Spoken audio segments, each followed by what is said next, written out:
بسم الله الرحمن الرحيم سواء منكم من أسر القول ومن جهر به ومن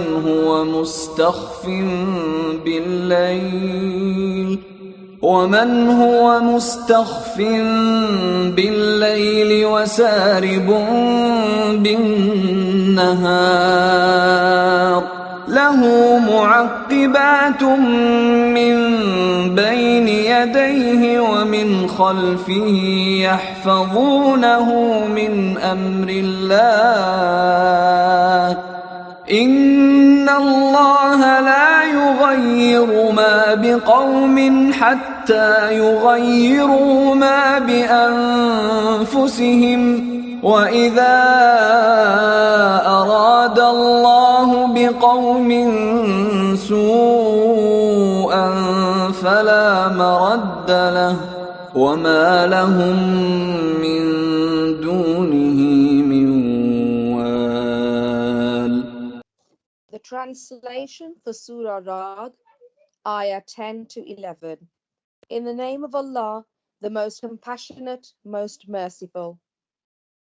It is the same to him whether any of you speak secretly or openly, and whether one hides in the night or walks out in the day. Each person has angels before him and behind. They guide him by the command of Allah. Surely Allah does not change the condition of the people until what they change within themselves. And when Allah decides to punish a people, it can never be repelled, nor can they find a protector other than Him. Assalamu alaikum, everyone, and welcome to our UKIM Sisters program, Mind, Body and Soul. I am your host, Nazia Anjum, and for those who don't know me, I've been associated with UKIM for many years. My background is early years teaching. And inshallah, I will be with you for the next hour and inshallah throughout the next coming sessions, as this is a 5-week program. All the topics that we've been covering have been done through a UKIM survey. And all the subject matter was pretty much relevant to what's going on at the moment with lockdown and the pandemic. And I'm sure you'll agree it'll be very beneficial for us. Now, for those of you who missed last week, we looked at spiritual well-being and we learned lots of valuable lessons and tips on how to enhance our spiritual well-being. We learned lots of lessons from Surah Al-Mulk. And if you didn't get a chance to catch us last week, you can log on to YouTube and you'll be able to hear all of the wonderful tips that our guest speaker shared with us. And for those who are joining us today, we'll be looking at financial well-being by a financial expert. Now, before we do that, just a bit of housekeeping I'd like to go through and the format of the day. So we will have our guest speaker very shortly, who will a financial expert who will talk us through lots of wonderful tips that we can learn through our lockdown if we have been suffering any financial loss with our jobs, which obviously has been a lockdown, which has affected many of us. So, like I said before, the format of today is we will have our guest speaker and we will have a chance for a Q&A session, and that will be for at the end of the session. So we won't be able for you to actually be talking live. What we would like you to do is to jot down any of your questions and post them through our chat box, and we'll try as much as we can to answer as many of your questions as possible. Now, we also would like it if you keep your mics on mute throughout the session, because it causes a bit of disruption in the background. And if you can kindly as well keep videos off as well, that would be hugely appreciated. Now, without further ado, we will have our financial expert to share some wonderful tips soon. But before that, just a bit of information about our guest speaker. His name is Brother Ibrahim, and he has an MA in Islamic Banking and Finance from the Markfield Institute of Higher Education. He has also worked as a finance lawyer in London, and it was with First Ethical on Halal Money Strand. and he has lectured extensively on Islamic finance and zakat in mosques, universities, and schools across the UK. So, without further ado, can we welcome on Brother Ibrahim, please, whenever you're ready? Assalamu alaikum. Wa alaikum assalam wa rahmatullah. Jazakallah khair for that introduction. And it's a pleasure to be here, all. And inshallah, I'll be sharing a screen. I'll be sharing a presentation so that, inshallah, you can follow along with that. Let me just get that live. Hopefully, you guys should now be able to see the screen. Okay, perhaps someone can just let me know. Yes, we can see the screen. If anyone isn't, they can just raise their hand and we'll sort that out. But yes, Amazing. it's all fine. You can go ahead. Okay, Jazakallah. great. Great. So I guess the idea here is that I'll talk for about 30 to 40 minutes and give you a bit of a whistle-stop tour throughout Islamic personal finance. Lots of things around investment, savings, Islamic mortgages, and various different bits and bobs.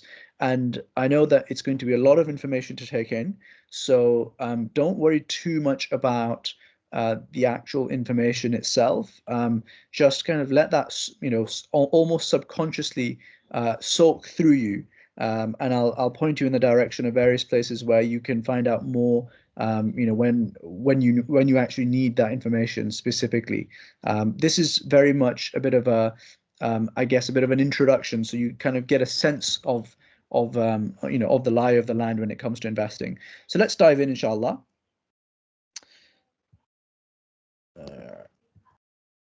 So I guess the first thing is, why do we care about investment? Why do we care about finance? Why do we care about money? And ultimately, as Muslims, this has to come back to the Quran and the Sunnah. There's a hadith in Tirmidhi from Ibn Mas'ud where the Prophet ﷺ, he said, the son of Adam will not be dismissed by his Lord on the day of resurrection until he is questioned about five things: his life and how he lived it, his youth and how he used it, his wealth and how he earned it and spent it, and how he acted on his knowledge. And of course, today we're going to be talking a lot about the wealth and how we earn it and how we spend it. Because I think for many of us, there are two extremes to this. One is that we go after wealth without any sense of there being, an Islamic underpinning to what we're doing. For us, it's just the pure pursuit of wealth at any cost. And of course, that's completely unhealthy. But then at the same time, I think a lot of people have the other attitude, which is that actually people who go for wealth are somehow evil, wealth is somehow evil, and therefore we're going to ignore wealth and we're not going to even really think about it too much. And again, that is a problematic attitude as well. To give you a bit of a context to why I think that, Muslims are about a quarter of the world's population, and yet they're about 20% poorer than the rest of the world.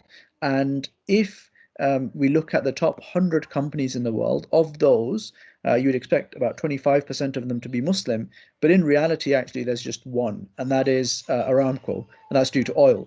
So Muslims, because of the economic aspect, we suffer bad health outcomes, bad education outcomes, underrepresentation in media, in politics, overrepresentation in prisons. All sorts of issues come from Muslims being weak, and this is something that can be, I think, relatively easily fixed if we just really focus on this thing. And for me, honestly, it's less about each individual Muslim, doing well. Of course, that is a byproduct of looking after your wealth. But this is also an amana. This is also a trust that Allah subhanahu wa ta'ala has given us, because ultimately we have this money, we use it, and then we pass it on to our next generation.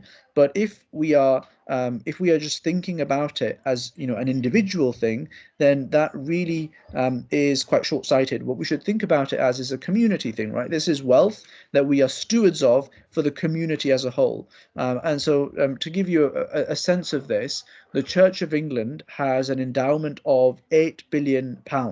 That means that the Church of England, and churches are shutting down all over the country, and yet the Church of England has about 5 million or so, 500,000 500 million or so pounds coming in every year as income, just because of property and rents and returns that they're making. And you can imagine, if the Muslim community was clever about its own wealth, the impact that such a large amount of money could have for our mosques, for our community centers, and for our different organizations. So there is a real there is a real impact here for why we should think about our money. And then, of course, the final thing is it makes you money, right? You get richer, so that's obviously something that is beneficial. So what I'm going to do is I'm going to talk through four key things. One is a four-tier framework to personal finance, and I'll reflect a little bit from a COVID perspective as well. We'll talk about the three essentials of investing, and then finally we'll talk through the five main investment categories and how you can get involved in those categories. And then we'll go, and then I'll give you some action points as well at the end. But before I dive in, I think it is important to just give you a bit of an intro to Islamic Finance Guru. So I am a co-founder of Islamic Finance Guru. We're an Islamic finance comparison and marketplace. We do analysis, review. Think of us like the Muslim money saving expert or something like that. And the whole idea started off as a blog that we started off in 2015, and we've just been blogging away ever since. My background, as a sister mentioned, was in corporate law, and then I went full time on Islamic Finance Guru in early 2020 because I just felt that this is an important mission, and if we are people who are interested and passionate and have some kind of background in this, then we should do something about it, because I think it's easy to leave it to other people, but it's important to do it as well when you can. For us, the mission is that we want to help Muslims get wealthier globally because of all of the reasons that I mentioned. And we think that there's two key ways that you do that. Number one, by sorting out everyone's personal finances. So you take the money that people have and hopefully manage that better and make more of it. And the second way is by helping entrepreneurs, Muslim entrepreneurs, create large businesses. So they're the next Googles or Amazons or whoever it is, the large businesses that run our world these days. Inshallah, we can hopefully support them and make them from Muslim backgrounds. And we have two planks to the business. And today, of course, I'll be talking mainly about helping sort out personal finances. So let's dive in. I guess, what is personal finance? Any thoughts from anyone in the audience? What is personal finance? Any contributions? Is it how we manage our own personal budgets at home? It could be our income, how we manage our home. Yeah, absolutely. That's a very valid observation. And any other thoughts?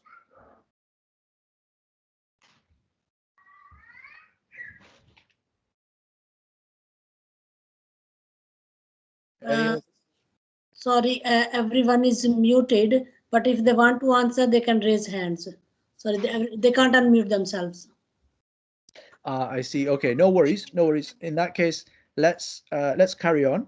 So, as a sister said, it is very much about looking at our family affairs and our incomings and our outgoings. It's really our whole attitude to wealth and our whole attitude to money, and what we spend on and what we invest in and everything that is to do with that is to do with money.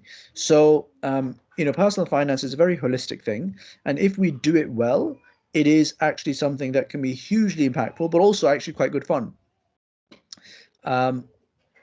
So there are, broadly speaking, four tiers of personal finance that I'd like people to kind of keep in mind. The first is that you should sort out yourself a budget and make sure that you are clearing your debts. So what you should try and do is make sure that if you have some credit card debts, or if you have long-term debts that are, you've perhaps taken a loan out from your parents or something like that, you should try and clear that as soon as you possibly can. particularly when it comes to credit card debts and interest-bearing debts. Of course, you should try and clear that. Of course, it's impermissible to get debts like that, but if you have, unfortunately, then you should try and get out of it as soon as you possibly can. The second thing you should try and do is build yourself a buffer of 3 to 6 months, so that these are your emergency savings. And your emergency savings are, let's say you need about £2,000 to live on every single month. That means that your 6-month buffer would be £12,000, right? And that would be your liquid savings. And you want to put that money into some kind of investment, for example, stocks and shares or savings accounts or something like that, where you can easily get it out, because these are your emergency savings. And people I think are a lot more conscious of these emergency savings now that we've had COVID. Because before we had COVID, there wasn't any serious situation like this for many, many years.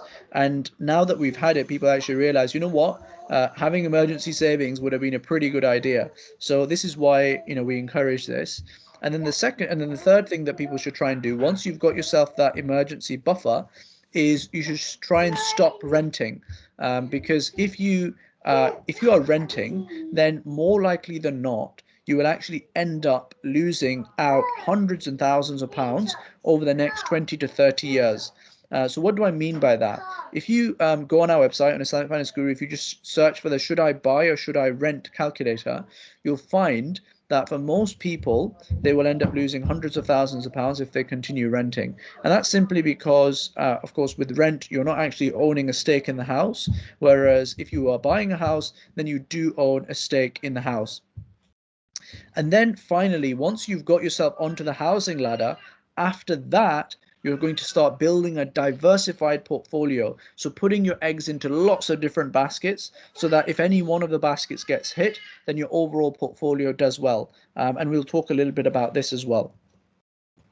The first thing is, if you are spending, there's two kind of broad buckets. Are you skint? Are you not skint? Skint, for those of you who don't know what that means, is if you don't have any money. So if you don't have any money, the two questions that you need to ask yourself is, firstly, do I need that money? Do I need that thing? And the second is, can I actually afford that thing that I'm looking to buy? And then if you do have wealth, if you do have some money, the questions you need to ask yourself are, will I actually use it, and is it worth it? And these are, really simple questions, but actually they can head off so many problems. And I actually think, this is an obligation on us as a Muslim community, as stewards of the earth. وَإِذْ قَالَ رَبُّكَ لِلْمَلَائِكَةِ إِنِّي جَاعِلٌ فِي الْأَرْضِ خَلِيفَةً. Allah subhanahu wa ta'ala, He says that He has made us as stewards and vice regents upon this earth. And that's, in all senses of the word, including looking after our planet. And for those of you who who are in the UK, you should definitely look into a lot of the documentaries by David Attenborough talking around climate change. We are in a very, very precarious situation right now, and people are literally dying and losing their homes as a result of the climate change that is going on. And I guess the reason I'm making this point is particularly when it comes to our clothing, but also the way we eat, the way we drink, the way we travel. All of these things have an impact on our climate. If we are buying too many clothes, like each cloth that we buy has an impact, in terms of the energy that is used, but also in terms of the water that is consumed, etc., etc. The way we travel, the options that we take, that has a major impact. So all of this stuff is actually really important. And the more you think about personal finance and investing and money, the more you realize that this is less just about finances. It's actually a way of life, right? It touches into your career. It touches into the way you behave and what things you eat, what things you buy. It's a very holistic attitude to life that we're talking about here. Then what you should try and do every so often, you should try and do a direct debit check. Make sure that anything that you're not using, you should just go and cancel it. And there's many times that you're subscribed to some kind of magazine or online journal or something that you're not using at all. The second thing that you should try and do is every 6 months or so you should check in to see if you can get cheaper energy, broadband, phone bills. And Money Saving Expert have a great club called the Energy Saving Club, which actually automatically switches you to a cheaper tariff when it comes to your energy. So look into that. And then finally, when it comes to variable spending, you should try and set yourself a bit of a budget and stick to it. I won't go into this slide in too much detail because there's a lot of information here, but I guess I'll kind of give you a bit of a whiz through this. And the point of this slide is really to emphasize that thinking about finances and money and investment and wealth at every different point of our life can have a really positive impact if it's done well. So for example, if you started saving for your child just £50 a month, and you started doing that since he was born or she was born until the age of 18, then all of those debates about student loans and whether or not they are permissible or not, which by the way, I don't think student loans are permissible. We can talk about that perhaps in the Q&A. But you can avoid that entire debate because just by saving up regularly £50 a month for 18 years, by the time your child actually gets to university, they will have the money that is needed to pay off their student fees. And that's incredible. Just that foresight that you might have had can head off a major problem like that. And then you should, of course, for people who are working, you should make sure that you are getting a pension. And if you are unsure if your pension is halal, then look on our website, look in the article section. We've done a really, really simple guide to working out if your pension is halal, or just Google it, pension halal Islamic finance guru. You'll find a lot of articles on there. But it's important to make sure that you take a pension because a pension is, of course, the money that you will rely on when you retire. But more importantly, your employer is required by law to contribute to your pension as long as you contribute to it as well. So in other words, your employer is giving you free money every month, but many Muslims out of ignorance, they don't take a pension out. And so therefore, instead of getting 100% of their salary, they actually get something like 97 or 96% of their salary. So that's just free money that Muslims are giving away. So that's unacceptable. And of course, if you are someone who doesn't have an Islamic pension available at your workplace, then drop me an email and I'll be more than happy to talk to your HR people, because this is a campaign that we're currently very, very focused on because we think it's very important for Muslims to have a pension. One third of Muslims don't actually have a pension, and that means that over the lifetime, over the next generation, hundreds and millions of pounds will be lost from the Muslim community. And given that the Muslim community, 44% of us live in the 10% poorest areas, i.e. we're fairly not well off already, it's not acceptable for us to lose hundreds of millions of pounds more from our community. That can be easily avoided. And then when it comes to marriage and first homes, what important things here to remember are wills, Islamic wills. We do wills at IFG as well, but there are lots of other people who do Islamic wills. The point is to get yourself an Islamic will. And the reason why that's important is because if you die and you and are in the UK, then your inheritance will be distributed according to English law and not according to Islamic law if you don't have a will. And the problem there is, you're coming in front of Allah subhanahu wa ta'ala for the first time, and and the last thing that you are doing as you enter into the akhirah is you have an un-Islamic will, right? So you don't want to be in that kind of situation. And with the will, you can you can make sure that you are allocating the appropriate amounts according to Islamic laws of inheritance, and also importantly for people who have large estates above £325,000. Some people have houses worth £500,000, especially if they live in London. You could end up saving 40%. That's the inheritance tax band. So 40% is the tax that you'll be paying over £325,000. But if you have an Islamic will, if you have a will that's properly tax planned, then you can avoid that payment. And that's it's not illegal. This is very common. This is how you're supposed to do it. But if you don't do it, then you're going to leak 40%. And for us, our mission, as I've always said, is trying to make Muslims wealthier, because we think that this has a benefit for the community as a whole. And this is why we are so focused on Islamic wills, because if the Muslim community is losing 40% of its wealth after working hard all their life to save up that money, then it kind of defeats the purpose, right? So this is why it's important to have that. And then let's carry on in terms into the actual investing itself.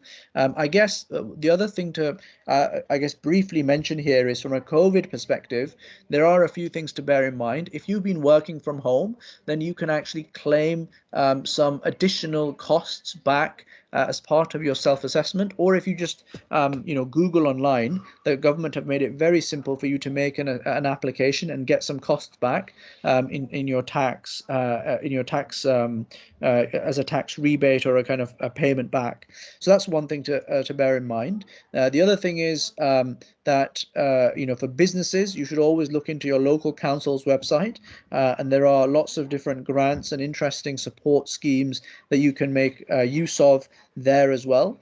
And then finally, I would say that inshallah, the expectation is that once COVID, has lifted, as we expect it to do so over the summer months, as the vaccination rolls out, the expectation is that the UK will, come back quite strongly, and the economy will rebound. So, we should remain quite optimistic about the future.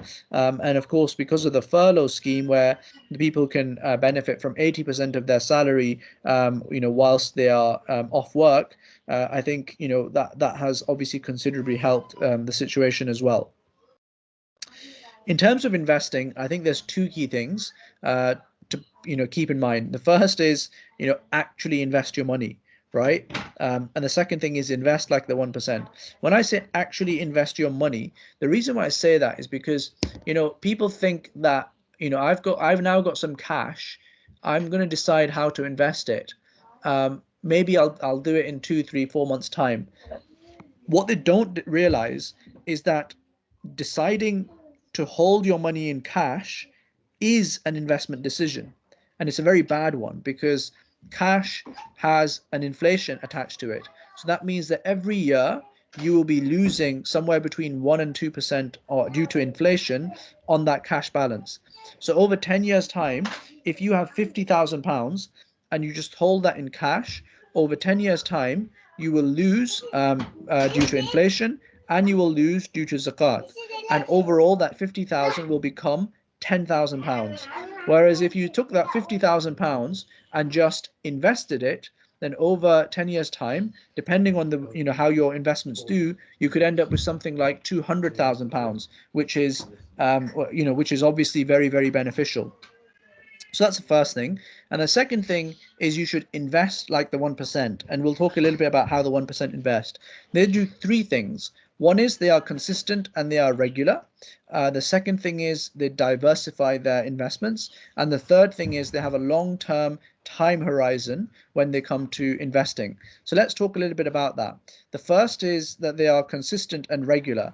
And as you can see here, Warren Buffett, one of the richest men on the planet, he was investing from the age of 14, and because he was investing from such an early age, when we had some snow recently in London, and people were making snowballs by rolling up snowmen, and you saw that as they were rolling things down the slope, more and more snow was getting attached to that ball. And what that meant was that as the snowball got bigger, you actually got the snowball became larger quicker. And you can see here with Warren Buffett, you can see this exact same effect. So being consistent and regular is super, super important. And then let's talk a little bit about how we should actually invest, versus how the 1% invest. So the 1%, the way they invest is they are extremely diversified in the things that they're investing in. So they invest in real estate, private equity, venture capital, stocks and shares, hedge funds, and lots of other things. And some of these things you might be thinking, I don't even know what those are. And this is perhaps something for us to go away and research on. If you are going to spread your investments into lots of different pockets, that means that your investments are going to be more secure. But also, these people are investing in things like real estate, venture capital, private equity, hedge funds. These are things that are actually going to give really strong returns. So they have small amounts, like look at the hedge funds. It has 3% in hedge funds, private equity, they've put about 25% in that. These things have really strong returns, and and Muslims and most ordinary people just don't necessarily have that. And my background, so I used to work in funds formation. So I actually worked on a few funds where I could see how people like, Larry Page, the owner of Google, and Jeff Bezos, the founder of Amazon, and the Gates Foundation, how people like that invested. And these guys were investing in private equity and venture capital and real estate. And when you looked at these same funds, there weren't actually that many Muslims, if any Muslims, involved at all.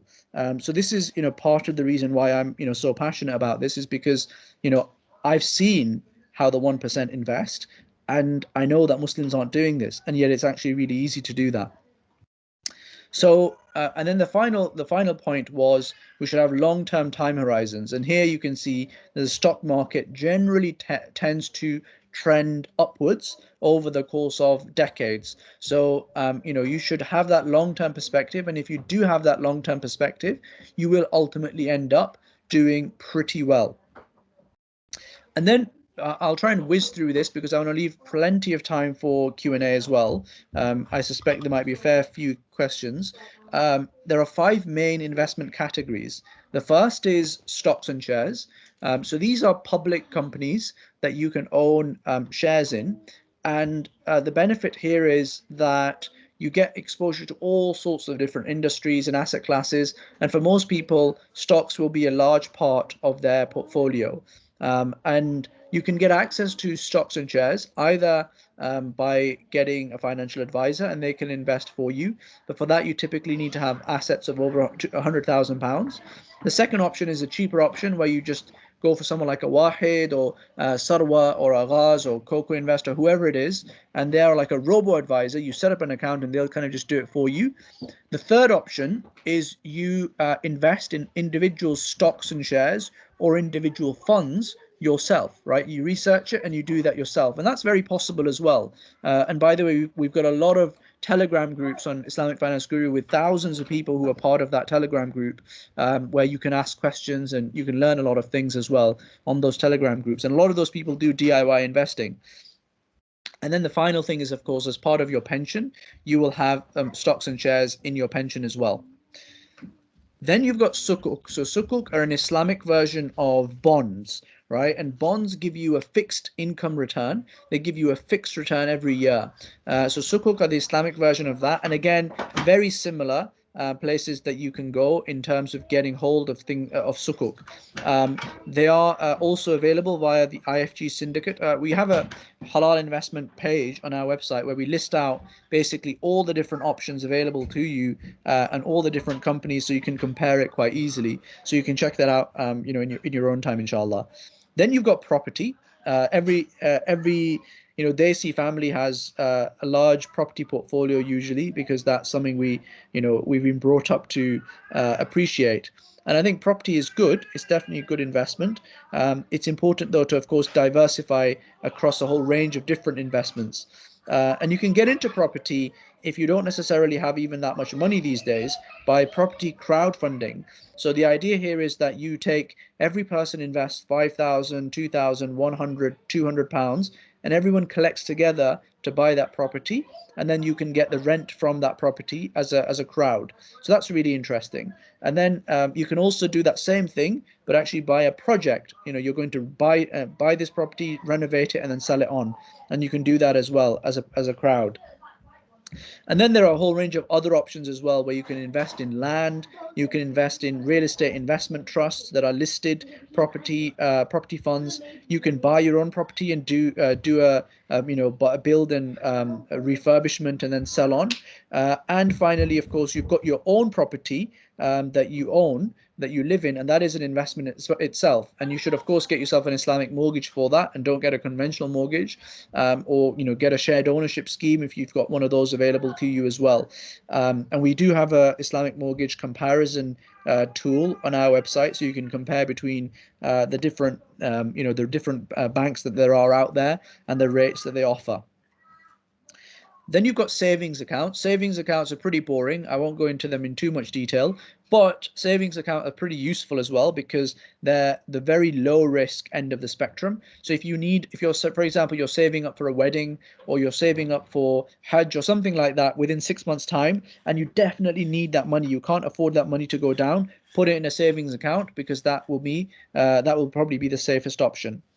And then you've got investing in private companies. So broadly speaking, the way I would kind of think about it mentally is you've got stocks and shares, which is about 40% of your portfolio. Then you've got property, which might be 30 to 40%. And then you've got about 20-25% of your portfolio, which is in alternative assets. So if we go back to this slide, alternative assets are things like private equity, venture capital, hedge funds, other, right? And these are things that are more higher risk, higher reward. And this is a smaller element of your portfolio, let's say that 20%, where you expect potentially large returns. And you want to have a little bit of that in your portfolio because otherwise your portfolio will be steady, but it won't be growing as fast as it could do. And here you've got a few options. So you've got things like even cryptocurrency these days would fit into this category. You've got venture capital, so you can invest. So I haven't really talked about it. On the other side of the business at Islamic Finance Guru, we have IFG.VC, which is an angel syndicate where we invest in early stage companies that we think have a really promising future. And you've got other websites as well that you can use to invest in companies like this. Then you've got debt financing. So Sharia compliant debt financing. So for example, if a dentist needs a loan, a Sharia compliant loan for 2 years, and they're going to pay you back 8 to 10% per annum as a return, that could be a potential investment as well. And there are now people out there who do this, where you can give them your money and they will lend that out for you and they will give you that return back.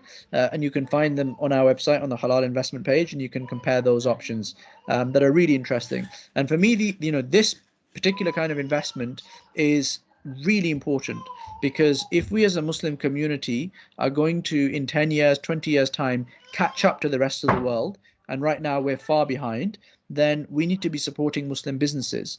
And we can support Muslim businesses in a way that's profitable to us as well, by either giving them investments via equity, either buying shares in them, or by lending to them in a halal way so that they can grow faster as well. So imagine, the Euro garages guys who bought Asda. Imagine if that was done, but through halal means. And imagine lots of Muslims did that. There could be a serious impact that we could have as a result of that. So this is why I think this is actually quite an important area. And I know you might be thinking, I don't fully get this yet. Don't worry about that. Perhaps you can pick it up in the question and answers. But also importantly, you can just go away and think about it, and I'll point you to a few resources that you can do your own research in as well.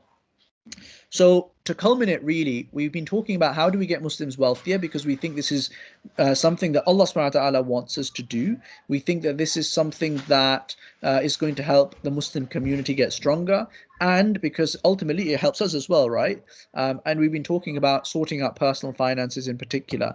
And what I would suggest to you to do is, I know there's been a lot of information, and you might want to just slowly digest each of these in your own time. So what we've done is we've created a crash course, a free crash course over the course of a few emails on our website. So if you just subscribe, go onto the Islamic Finance Guru website and just subscribe to the website, you will automatically get these emails that just summarize all of this down for you. And then the other thing that you should do if you go on the website is you'll find that we've got our Telegram groups that you can join as well, where you can ask a lot of questions and you can get into the conversation with thousands of other people on there. Great. So that's it from my side. I'd love to, I'd love to hear your thoughts. I'd love to hear your questions. I look forward to, seeing if we can help.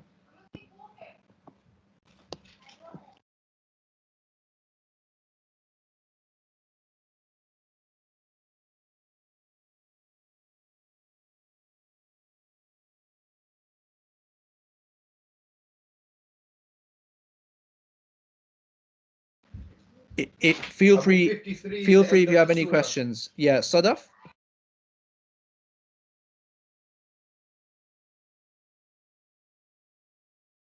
This is Sadaf, I think you might be on mute, possibly.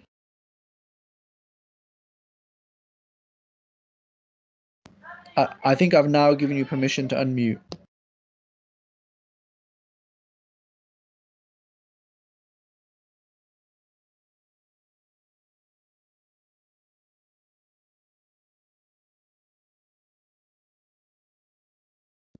Sadaf, can you now unmute yourself? Hello, can you hear me now? Yep, I can hear you. Brilliant. Yeah, thanks, brother, for the talk. Just would like to know the last slide you did say about the free crash course, and then you were saying two options: once for subscribe for the emails information through that, and the other Telegram group. Is that you mean by the free crash course, or are you running any other free crash courses as well, please? Sorry, I just lost the last bit of that. What was the question again? Okay. You mentioned about the free crash course. So Yeah. So are you having any free other free crash courses, or is that you mean that subscribe and will get the information through the emails? Is that you mean, or what do you mean? Yeah, exactly. I mean, we have a whole range of completely free articles and courses and webinars and YouTube, and so if you subscribe, you'll just generally get access to those resources. But specifically, when people subscribe, we also just send them about 3, 4, 5 emails, one after another, just to give them, a lot of what we've discussed today is, it takes a while to digest that. So what I've done is, I guess I've broken that down over a few emails so that you can digest that in a kind of more bite-sized way. I'm wondering if there is like a chat function. I don't think there's a chat function here. Otherwise, I would have sent you the links to the relevant places. Okay. And can you share your contact detail, your email, just in case if you would like to contact you in future, please? So what we suggest is, if you go onto the contact us section of the website, you'll find a few different places there. So the first is, you've got the Telegram groups, which are actually these days the best place to go to get your question answered quickly. The second is the forum. So we've got 2 muftis on there who are qualified in Islamic finance as well, who are experts in Islamic finance. So from a fatwa perspective, they're great. And then we also have 10-minute, we do a community clinic every Friday for 2 hours, where for 10 minutes you can book in calls with us there as well. With emails, unfortunately, we literally get thousands of emails every month, so it's very hit and miss. So, I mean, I'm more than happy for you to, drop us a line. But if you would like your question answered, I think the other options are probably the best way to get an answer quickly. I don't mean the question answer if I'm looking for some special advice in particular matter. Yeah. I mean, my email is, is on the website as well. So Ibrahim at IslamicFinanceGuru.com. So you can inshallah drop me emails as well. And you check your emails. Do you check your emails? I do check my emails, but as I was just saying, because we just get thousands of emails. If we spent our time just answering emails, then of course it gets a bit tricky. But we do our 10-minute drop-in sessions, which I'm very, very happy for anyone to book in at any time to talk about anything. So that's probably the better way to get hold of us. That's fine. Thank you. Fawzia? Jazakumullah, sister. Okay, Brother Ibrahim, sorry, because we were not taking audio questions. We were asking them to put it in the chat so that you can read and answer that. Because then it's too much time consuming if everyone starts speaking. So sisters, please post your questions in the chat if you want to be answered. Thank you. Thank you. And I can ask a question in between while the sisters are writing their questions. You can just answer that. I don't think I can see the chat. I don't know if is there a chat section? There isn't anything at the moment. But I have got questions sisters are posting to me. Okay, great. I can ask that question. What habits can I acquire to build my financial well-being, especially during this pandemic? while the people are struggling? If you can give some quick tips. Yeah, sure. So I'd say that the first thing you should do is try and create a budget, and then stick to it. Have a frank discussion with your spouse. Sit down and have a think about what money is coming in, what money is going out, and also think about, what are your investment objectives as well. So often people, they they decide, what, I need to do something about my money. I need to try and improve my financial situation, and I need to start saving or investing. But what they don't really identify is what they are saving or investing for.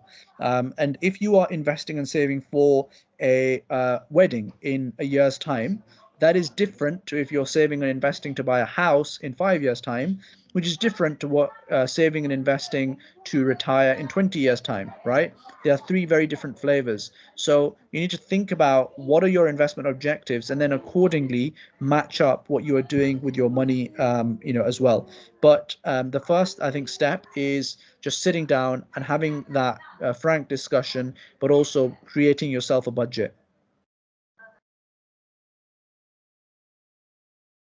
Jazakumullah. I think people are having trouble. They can't see the chat box. I think that's why they can't. They're unable to post the questions. That is the problem. I thought everyone can do it, but with the teams there might be some problem. There is another question. How can I tackle financial stress in this pandemic?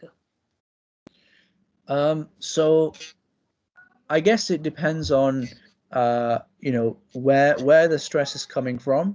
To the extent that you can avail of any government support that is available. So it could be social security, it could be the furlough scheme, it could be the slightly more lenient support that they're giving around child benefits, etc. Try and use all of those as much as you possibly can. The other thing is, if it's a emotional kind of or psychological kind of worry, then don't be too worried, because ultimately I think inshallah this will figure itself out. The Bank of England came out with a report that said they expect to have quite a strong bounce back. And then finally, I'd say, take practical steps and look at where you can make savings. Look at where you can, sometimes you might have a large wardrobe of clothes, you might have lots of books, you might have a collection of something. And, if you can get rid of that, and if you can, sell that ideally, and make some money that way as well, then that might be quite a clever way of, taking some really practical steps as well. Jazakumullah, that's very good, actually, practical tip that people can use. Declutter your homes, and that's good one. There is another question that how can I avoid financial problems if I lose a job or my financial situation becomes unstable? So I'd say the first thing you should try and do is have your 3 to 6 month savings buffer.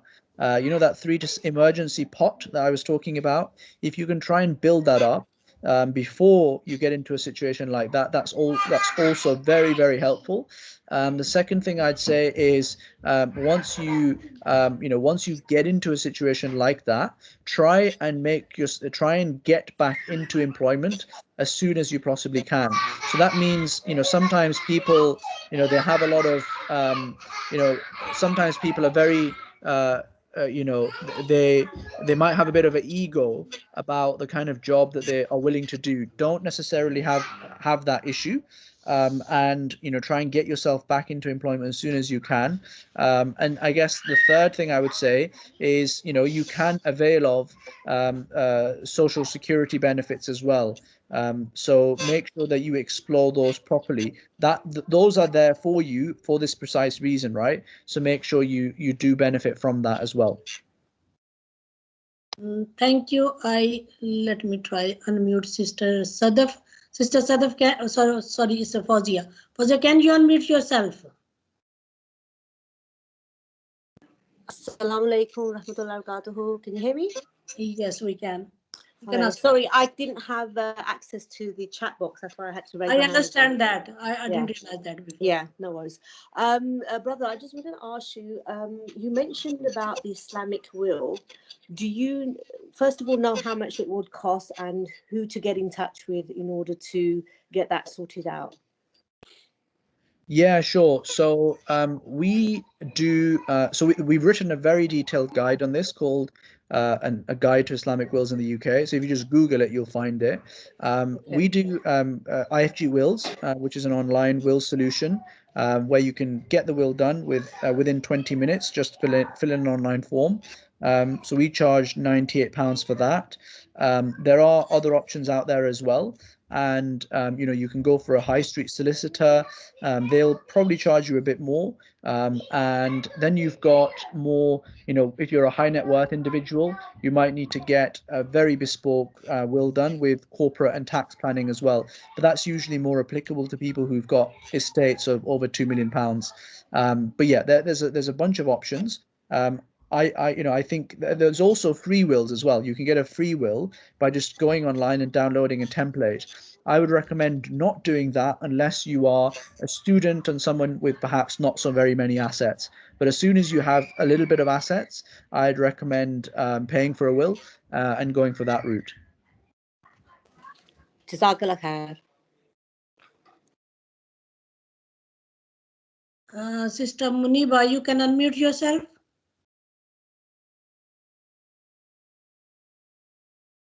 Sister Muniba.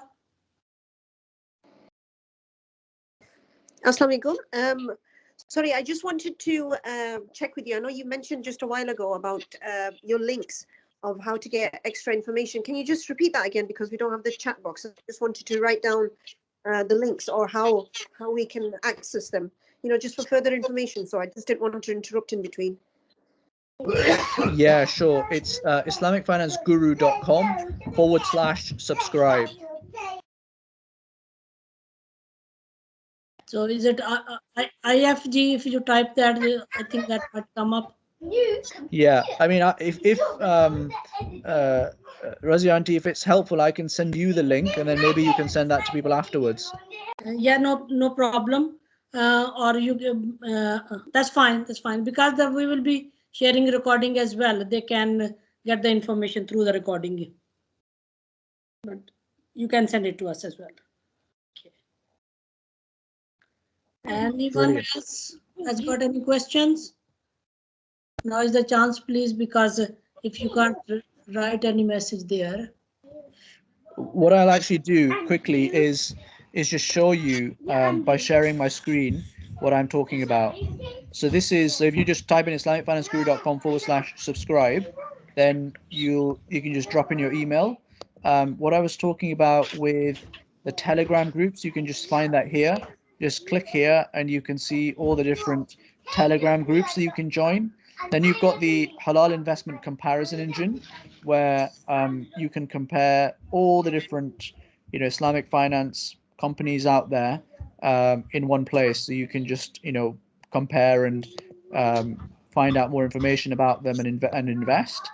And then in the resources side of things, the Halal Investing 101 guides are a great place to start, because so like the Halal Investing General Guide, Stock Guide, High Risk, High Reward investments, property investments, fixed income investments. So there's lots of different guides that are available as well. So I thought I'd just quickly share that. Jazakumullah. There is another question in the chat box now. Someone can post it. Can we invest in Muslim-owned startups via your website? Yeah, so this is we have a sister company called ifg.vc. IFG, Islamic Finance Guru, ifg.vc. So you can find out more information there. And we also have lots of articles on our website that give you a bit of an introduction about this whole area, where you can learn about it. .vc. Yeah. Okay, I'll just post that. The sisters who can see that. Okay. Is there anybody else who want to ask a question?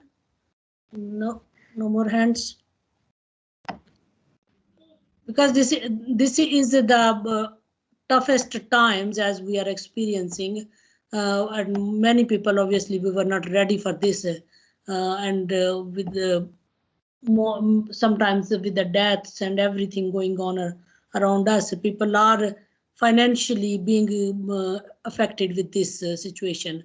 So the best incentive, because at this very moment I think it's hard to save anyway, so it's just that if you go through and manage your finances, that's the message which I'm getting, because when we get through this is the illness time. When we get through, after that we can start saving. That will a better time then. But at this very moment it's just a go through. For sure, for sure. I think Sister Fozia and Sister Sadaf might have their hands up. And they already had questions. They already asked. I think we are finished. Assalamu alaikum. I got another question. Sorry. Could I just ask? Yeah, come on. It was just regarding the student loans. Could you just give us a little brief, because you mentioned briefly earlier in the presentation about student loans and saving £50 a month for your child for 18 years. What's your take on student loans? Because I did a lot of research into this, and because obviously I've got a daughter who's at that age now, and I came to a decision that the student loan was okay to go ahead and do. Is that the case? I mean, could you just shed a bit of light, please? Yeah, sure. So I think ultimately, if you can avoid it, then you should try and avoid it as much as possible. It is an interest-bearing loan.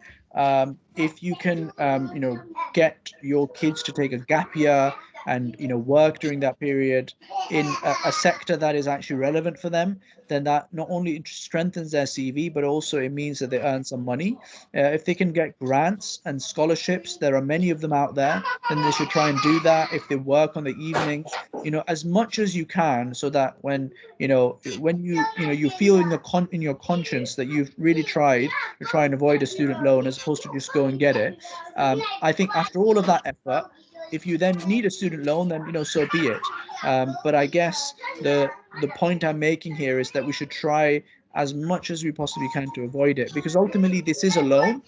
So even putting aside the Islamic aspect, this is going to mean that you, instead of paying 27,000 for the 3 years of fees, you're going to end up paying potentially over 100,000, well over 100,000 by the time you pay it all off. And Jazakumullah, brother. I hope everyone's questions are satisfied, and we are reaching to the end. I don't know what happened to our host's phone today. She's just disappeared for some reason. Might have been having some problems with the net. Okay, we thank from our organization.